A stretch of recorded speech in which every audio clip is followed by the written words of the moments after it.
अस्सलाम वालेकुम, क्या हाल है? आई होप कि आप सब ठीक होंगे। अल्हम्दुलिल्लाह आई एम ऑल्सो फाइन।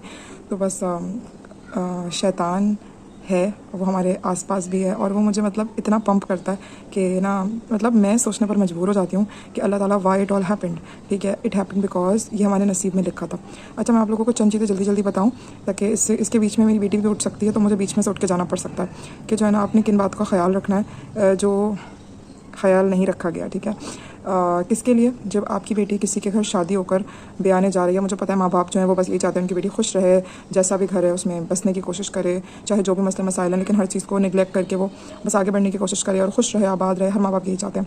आपने सबसे पहले ये नोट करना है कि उस घर के अंदर कितने बेडरूम्स हैं, उस बेडरूम में हवा आती है या नहीं, बेड के नीचे क्या जो लोग हैं वो जो राशन रखते हैं क्या वो बेड के नीचे रखते हैं या अलमारियों में रखते हैं, घर में गर्म पानी आता है या नहीं, घर में जो है वो कौन कहाँ सोता है, किसकी अलमारी कहाँ रखी हुई है। I know this is so cheap but you have to be cheap.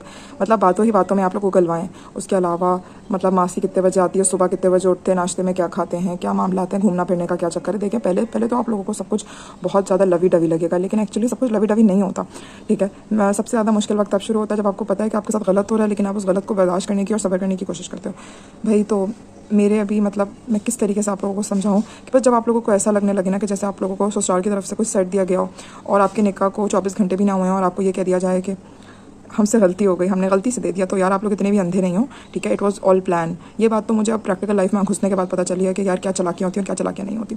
हम थोड़ा और आगे बढ़ते हैं कि अबाया दिया गया मुझे मदीने से लाके। ठीक है, ये किसी भी लड़की को लाके यार मैं अपनी आंखों से लोगों के साथ इतना गलत होते हुए देखती हूँ कि मुझे मैं पूछती हूँ अल्लाह ताला उसके साथ रहम कर दे। जैसे मेरे घर का माहौल है, हमारे यहाँ कोई किसी की अलमारी में कपड़े नहीं लटकाता, कोई किसी के बेड पर आकर चाय नहीं पीता, कोई बेडों पर इस्त्री नहीं करता। इस्त्री कहाँ होती है ये भी आपने ध्यान रखना है।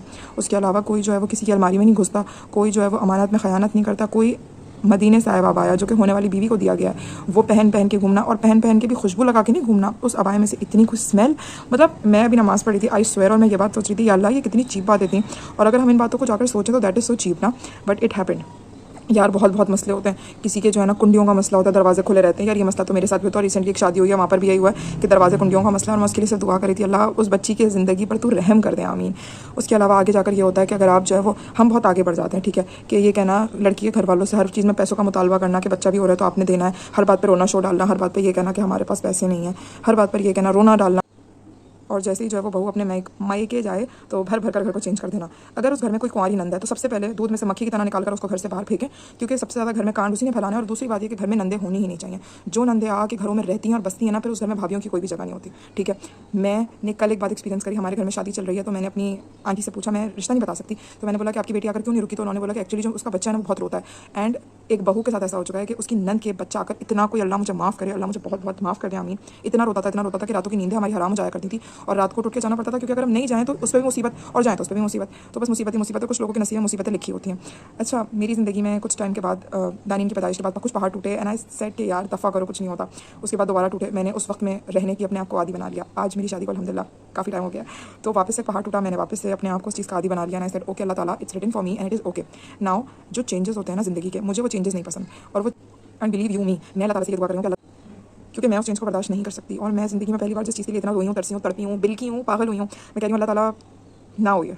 अल्लाह ताला मैंने बहुत सब्र किया, मुझे ये नहीं करना। आई नो मेरी खुशी है उसमें, लेकिन अल्लाह ताला मुझे खुशी नहीं चाहिए। अल्लाह ताला मुझे ये नहीं चाहिए, अल्लाह पाक मुझे ये नहीं चाहिए, अल्लाह पाक मुझे ये नहीं चाहिए। मैं ज़िंदगी में पहली बार वो दुआ मांग रही हूँ जिस दुआ के लिए मैंने आज तक दुआ मांगी है, और आज मैं अपनी दुआ को बदल के अपने अल्लाह से ये कह रही हूँ कि अल्लाह पाक मुझे ये नहीं करना, मुझे नहीं चाहिए वो टाइम।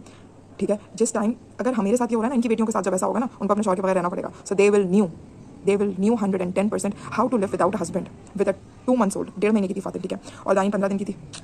तो खैर ओ माय गॉड, बस बात सिर्फ इतनी सी है कि ये समझने की बात है। अगर हमारे आसपास वाले जिनके सुपुर्द घर होता है, जो घर के बड़े होते हैं, अगर वही घर को समेट के रखें तो घर कभी भी नहीं बिगड़ता। लेकिन अगर वही 2 साल के बच्चे बने रहे और ये कहीं नहीं हमारी बात का तो ये मतलब नहीं था, और कॉल कर उससे इनसे ये बोला जाए कि भाई पैम्पर्स के पैसे ले लो आके, और वो आगे से आपको बोले हमारे पास तो पैसे नहीं, और पैसे भी कितने यार, 1000 रुपये। फिर आई क्राइड सो मच। और ये कि कुछ चीज़ होती हैं जो कभी ज़िंदगी में नहीं भूल सकते। मेरी हिस्ट्री ना रिपीट हो, मुझे चीज़ों को वापस से डील ना करना पड़े, बेयर ना करना पड़े, उस हिसाब में मुझे वापस जूझना ना पड़े। आई एम प्रेइंग माय अल्लाह, अल्लाह ताला please don't make it happen, don't make it happen. I know मैं रोई, तड़पी, तरसी, बिल्की, सब कुछ किया कि अल्लाह ताला ये टाइम आ जाए, ये टाइम आ जाए, ये टाइम आ जाए, अल्लाह पाक अच्छा टाइम आ जाए। आई नो अच्छा टाइम आने वाला है, लेकिन मुझे वो वाला अच्छा टाइम अब नहीं चाहिए। मैंने बहुत मुश्किलों से अपने आप को जिस चीज़ का आदी बनाया है, I want that thing to stay like this because I cried so much, my daughters cried so much. मेरी 3 साल की बेटी और 2 महीने की बेटी मेरी खातिर और मेरी वजह से रोई हैं। दोनों साथ रोती थी, दोनों परेशान रहती थी। कोई नहीं, अल्लाह बहुत बड़ा है, और अल्लाह ताला जो है वो ये जो ऐश वशरत, अय्याशियाँ, दावतें और घूमना फिरना लगा हुआ है और जानबूझकर किसी को किनारे पे किया जा रहा है, तो अल्लाह ताला बैठा हुआ है आपको किनारे पे करने के लिए।